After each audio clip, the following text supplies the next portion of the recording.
Hi friends, this is Vipin Bhardwaj and we are studying the chapter Resources and Development. तो friends earlier हमने इसका first part किया था और अब हम शुरू करने जा रहे हैं इसका सेकंड पार्ट। गांधी जी के व्यूज की बात करें अबाउट द कंजर्वेशन, तो गांधी जी का कहना था there is enough for everybody's need and not enough for everybody's greed. हमारी ग्रीड के लिए इनफ नहीं है, हमारी नीड के लिए तो धरती के ऊपर इनफ रिसोर्सेज हैं, तो हमें अपनी ग्रीड को खत्म करना होगा और हमें वाइज यूज करना होगा रिसोर्सेज का। ये महात्मा गांधी जी का मानना था, ये महात्मा गांधी जी का व्यू था।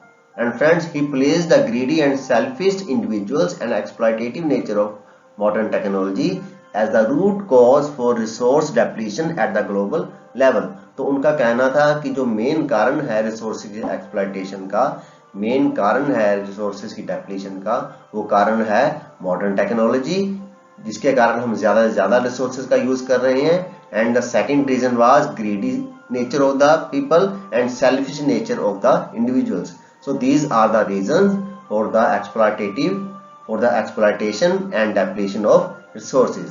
और फ्रेंड्स, उन्होंने जोर दिया mass production should be replaced by the production by the masses. तो ये व्यूज थे महात्मा गांधी जी के। तो फ्रेंड्स, सबसे पहले बात करते हैं रिसोर्सेज कंजर्वेशन की।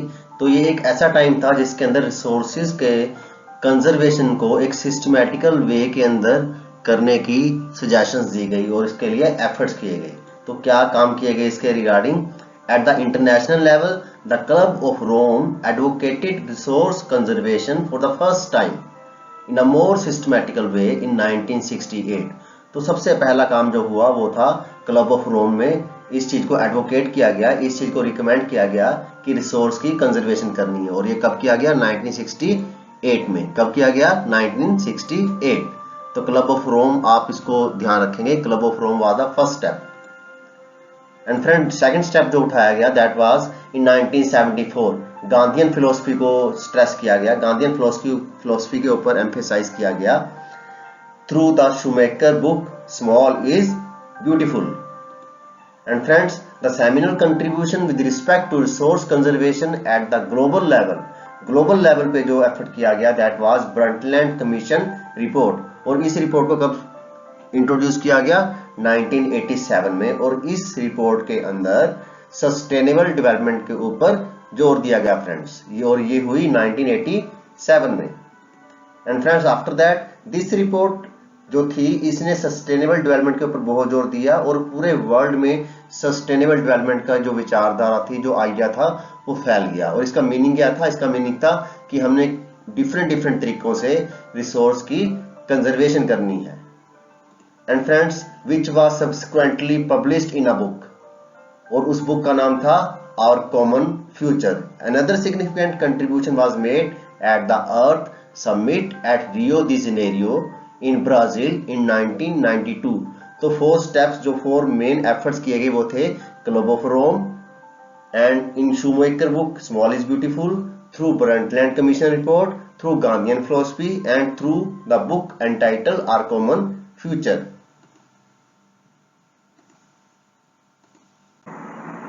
तो फ्रेंड्स, कई बार क्वेश्चन आ जाता है कि what are the significant contributions regarding resources conservation. तो वो सिग्निफिकेंट कंट्रीब्यूशन क्या है? पहला है the club of Rome activity which was held in 1968। The second is Gandhian philosophy in 1974। The third is the Brundtland commission report, जिसके अंदर sustainable development को introduce किया गया 1987 में। And the fourth one is the earth summit at Rio de Janeiro Brazil 1992 में। तो ये 4 steps जो थे मेनली उठाए गए थे, जिन्होंने रिसोर्सेज की कंजर्वेशन के ऊपर बल दिया। सिग्निफिकेंट कंट्रीब्यूशन ये 4 थे मेनली हमारे: club of Rome, Gandhian philosophy, Brundtland commission report and the earth summit at Rio de Janeiro. तो फ्रेंड्स, सबसे पहले बात करते हैं लैंड रिसोर्सेज की। लैंड रिसोर्सेज की बात करें तो ये सबसे ज्यादा इंपॉर्टेंट जो रिसोर्स है that is land, because we live on land, we perform our economic activities on land and we use it in different ways. So land is the most important resource for us.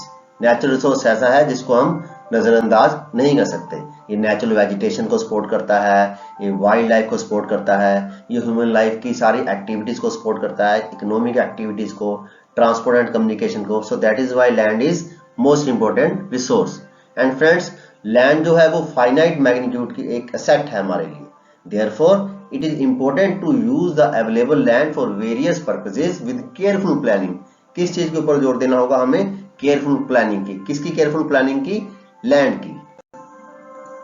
And friends, land के ऊपर अगर different relief features की बात करें, mountains की बात करें, Plato's की बात करें, प्लेन्स की बात करें या आइलैंड्स की बात करें, तो about 43% of land area is plain which provides facilities for agriculture and industry, transport and communication, etc. And mountains की बात करें तो हमारा 30% टोटल सरफेस एरिया जो है वो माउंटेन्स में है कंट्री का। That ensures perennial flow of some rivers, tourism को बढ़ावा देता है, इकोलॉजिकल एस्पेक्ट के लिए बहुत ज्यादा इंपॉर्टेंट है माउंटेनस एरिया। और अगर हम प्लेटो की बात करें तो 27% of area of the country is plateau regions and it possesses rich varieties of minerals which reserves of minerals, fossil fuels and forest. So this is also an important part of our land. And friends, अब बात करते हैं land utilisation की। Friends, land utilisation की बात करें तो land को फॉलोइंग पर्पसेस के लिए यूज किया जाता है। फॉरेस्ट, बहुत सारा लैंड जो है फॉरेस्ट के लिए यूज होता है। बहुत सारे लैंड के ऊपर जैसा कि हम पढ़ चुके हैं फॉरेस्ट ने कवर किया हुआ है और हम इस फॉरेस्ट को काटते भी रहते हैं और नए फॉरेस्ट को ग्रो भी करते हैं। तो land is utilised for forest.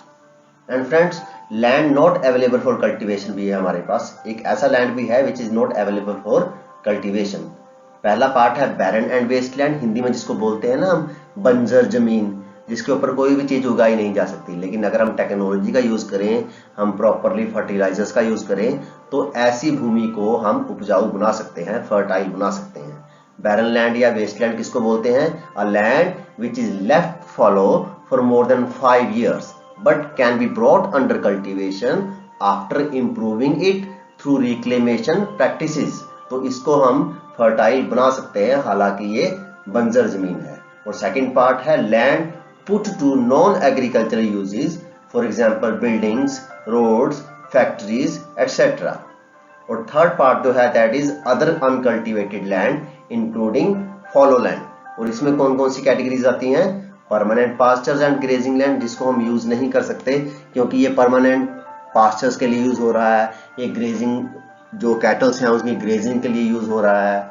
और सेकंड पार्ट है land under miscellaneous tree crops groups not included in the net sown area. और थर्ड पार्ट है इसका culturable waste land that is left uncultivated for more than 5 agricultural years.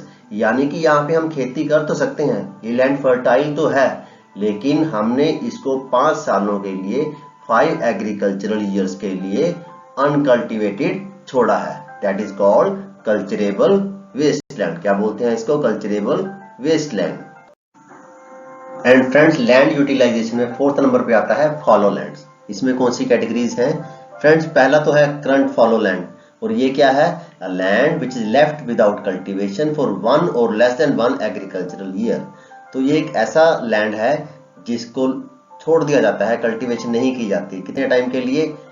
For 1 or less than 1 agricultural year. और दूसरी category इसमें है other than current follow. तो दो categories है, पहली है करंट फॉलो, दूसरी है अदर देन करंट फॉलो। और ये कौन सी कैटेगरी है दोस्तों? ये वो कैटेगरी है which is left uncultivated for the past 1 to 5 agricultural years. तो करंट फॉलो तो 1 साल या उससे कम के लिए छोड़ी जाती थी, लेकिन अदर देन करंट फॉलो वो जमीन है, वो धरती है, वो भूमि है जो 1 से 5 एग्रीकल्चरल ईयर्स के लिए जिसको कल्टीवेट नहीं किया जाता। एंड फ्रेंड्स, अब बात करते हैं नेट सोन एरिया की। नेट सोन एरिया क्या है दोस्तों? टोटल एरिया सोन वंस और more than once in a particular year, that is called net sown area. तो क्या है net sown area? Net sown area is which is sown once और more than once in a particular year. और दोस्तों, net sown area की बात करें तो net sown area is the area Son with crops but is counted only once. Count इसको एक ही बार किया जाता है। And friends, gross crop area की बात करें तो area sown more than once in agriculture year plus net sown area is known as gross cropped area. तो इसके अंदर नेट सोन एरिया को भी प्लस कर दिया जाता है, plus area sown more than once in an agricultural year, that is called gross cropped area. तो फ्रेंड्स, इस मॉड्यूल को हम यहीं पे खत्म करते हैं, यहीं पे समाप्त करते हैं। मिलते हैं जल्दी ही थर्ड मॉड्यूल के साथ, जिसमें बाकी का चैप्टर को हम कंप्लीट कर देंगे। तो 3 मॉड्यूल्स में ये चैप्टर आपका पूरा कंप्लीट हो जाएगा। सेकंड मॉड्यूल को हमने बहुत छोटा सा रखा है दोस्तों। तो अगर ये वीडियोस आपको पसंद आ रही हैं तो चैनल को सब्सक्राइब और वीडियोस को लाइक करना मत भूलिएगा। मिलते हैं जल्दी ही एक छोटे से ब्रेक के बाद with the third module. God bless you.